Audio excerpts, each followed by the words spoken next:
Maxaa dhici kara haddii xukun ay soo saartay Maxkamadda Cadaaladda Adduunka lagu xiro Netanyahu?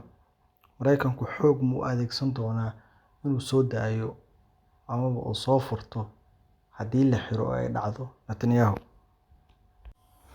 Qaar ka mid ah sharci dejiyayaasha Mareykanka ayaa ugu goodiyay Maxkamadda Cadaaladda Adduunka inay adeegsan doonaan sharciga loo yaqaan Lahey, kaasi oo Mareykanka u oggolaanaya inay xoog ku soo furtaan haddii la xiro muwaadin Mareykan ah ama muwaadin ka soo jeeda waddan ay xulafo yihiin, taas oo macnaheedu ay tahay in Israa'iil oo xulafo weyn la ah Mareykanka hogaamiyaheeda Netanyahu haddii la xiro sharcigaasna Mareykanku uu dhaqan geliyo, ay xoog ku soo furi karaan Netanyahu.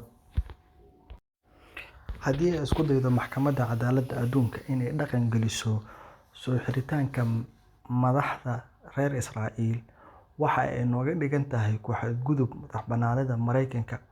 Waxaan adeegsan doonaa qaanuunka loo yaqaan Lahey oo noo oggolaanaya in aan xoog ku soo furano dadka Mareykanka ah iyo kuwa aan xulafada la nahay.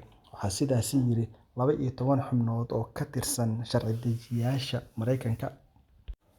Qaanuunka Lahey loo yaqaan waxaa la dhaqan geliyay xilligii madaxweyne George W. Bush ay dhaceen weeraradii 11 Sebtembar wixii ka dambeeyay, kaasi oo Mareykanka u oggolaanaya in dadkiisa iyo xulafada Mareykanku uu leeyahay oo xataa ka baxsan NATO uu Mareykanku adeegsan karo xoog in la soo daayo haddii ay dhacdo in la xiro ama meel lagu xannibo.